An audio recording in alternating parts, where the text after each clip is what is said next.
میں، حصوں کے بارے میں کہ کس کو کتنا اور کس کو کتنا ملنا ہے، یہ تفصیل اس کے اندر بیان ہوئی۔ اللہ رب العزت نے اس پارہ کے اندر فرمایا یا ایھا الذین آمنوا اذا لقیتم فئۃ فاثبتوا واذکروا اللہ کثیرا لعلکم تفلحون۔ اے ایمان والو، اگر کسی گروہ سے تمہارا آمنا سامنا ہو جائے لڑائی کے حوالے سے، ثابت قدم رہو اور اللہ کا ذکر زیادہ کرو تاکہ تم کامیاب ہو جاؤ، فلاح پاؤ۔ اللہ نے فرمایا اطیعوا اللہ ورسولہ ولا تنازعوا فتفشلوا وتذهب ريحكم واصبروا۔ اللہ اور اللہ کے رسول صلی اللہ علیہ وآلہ وسلم کی بات مانو، کہا مانو، اور تنازع میں نہ پڑو، تمہاری ہوا اکھڑ جائے گی، اور صبر سے کام لو، تم بزدل ہو جاؤ گے اگر ایسا کرو گے۔ صبر سے کام لو، بے شک اللہ صبر کرنے والوں کے ساتھ ہے۔ اللہ رب العزت نے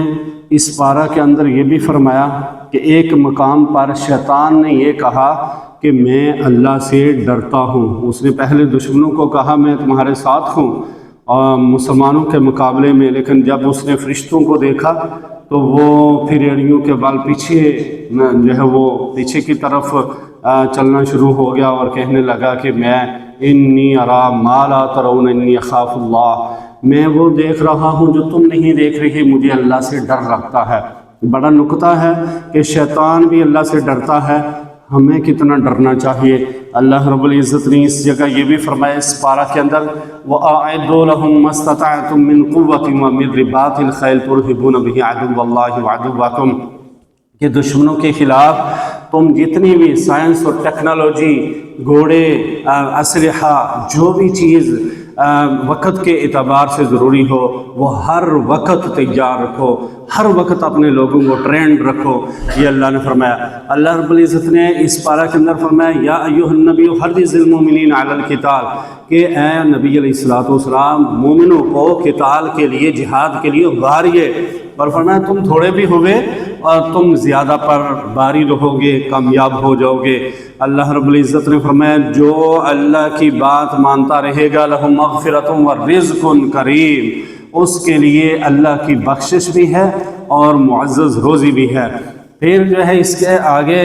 سورہ توبہ شروع ہوتی ہے، اور اس کے اندر اللہ نے فرمایا بَرَأَةٌ مِّنَ اللَّهِ وَرَسُولِهِ إِلَى الَّذِينَ عَاهَدتُّم مِّنَ الْمُشْرِكِينَ۔ مشرکوں سے بیزاری کا اظہار کیا جا رہا ہے اور 4 مہینے کی مہلت دی جا رہی ہے کہ باز آ جاؤ، نہیں تو پھر جو ہے وہ جنگ ہوگی، تمہیں یہاں سے یا تو جنگ کرنا ہوگی، لڑنا ہوگا، یا پھر تمہیں جو ہے ایمان لانا ہوگا۔ اللہ نے فرمایا وَإِنَّ أَحَدٌ مِّنَ الْمُشْرِكِينَ اسْتَجَارَكَ فَأَجِرْهُ حَتَّى يَسْمَعَ کلام اللہ، اگر وہ قرآن پاک سننے کی خواہش رکھتے ہوں تو انہیں موقع دیجئے، ہو سکتا ہے اللہ رب العزت ہدایت عطا فرمائے۔ اللہ نے فرمایا الا تقاتلون قوما نکثوا ایمانهم وهموا باخراج الرسول وهم بدؤكم اول مرہ، تمہیں کیا ہو گیا ہے، ایسے لوگوں سے کیوں نہیں لڑتے جنہوں نے اپنے وعدوں کی خلاف ورزی بھی کی، رسول خدا صلی اللہ علیہ وآلہ وسلم کو نکالنے ہجرت پر مجبور بھی کیا، ایسے لوگوں سے جہاد کیجئے۔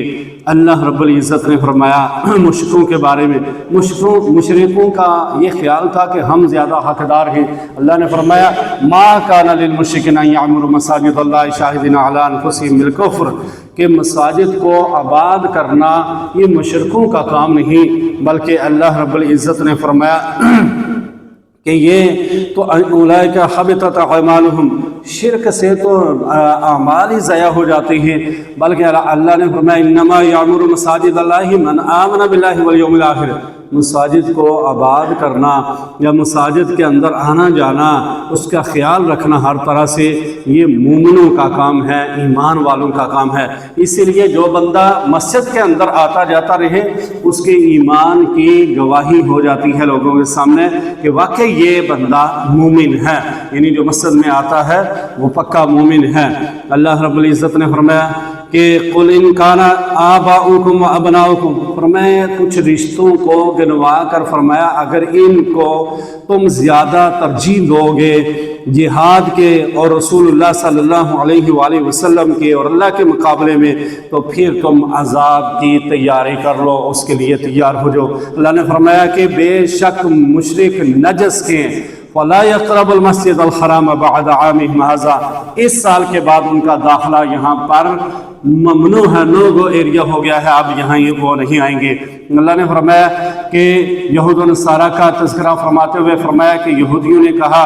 عزیر اللہ کے بیٹے ہیں، نصارہ نے کہا عیسیٰ اللہ کے بیٹے ہیں، اور اللہ نے یہ فرمایا کہ یہ ان کے منہوں کی باتیں ہیں، حقیقت میں ایسا نہیں۔ اللہ کا نہ کوئی بیٹا ہے اور نہ ہی اس کا باپ ہے،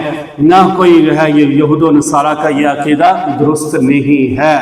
اللہ نے فرمایا یریدون ان یطفئوا نور اللہ بافواہہم،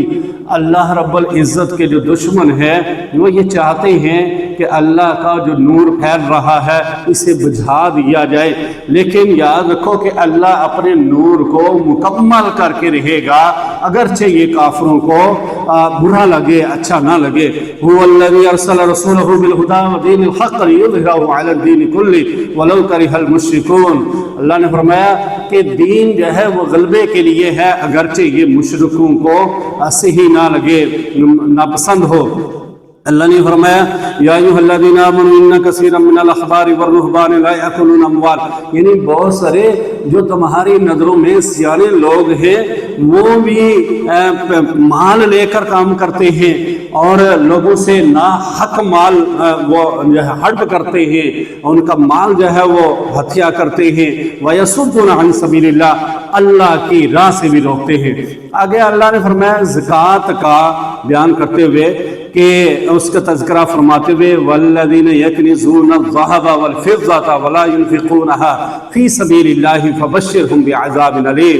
يَوْمَ يُحْمَىٰ عَلَيْهَا فِي نَارِ جَهَنَّمَ وَتُكْوَىٰ بِهَا جِبَاهُهُمْ وَجُنُوبُهُمْ وَظُهُورُهُمْ، اللہ نے فرمایا کہ قیامت والے دن یہی مال اس کوئی تو گنجے سام کی شکل میں اس پر مسلط کر دیا جائے گا اور کہے گا کہ میں ہی تیرا خزانہ ہوں، میں ہی تیرا مال ہوں، اور پھر جو ہے اسی کے ذریعے اسے روندا جائے گا،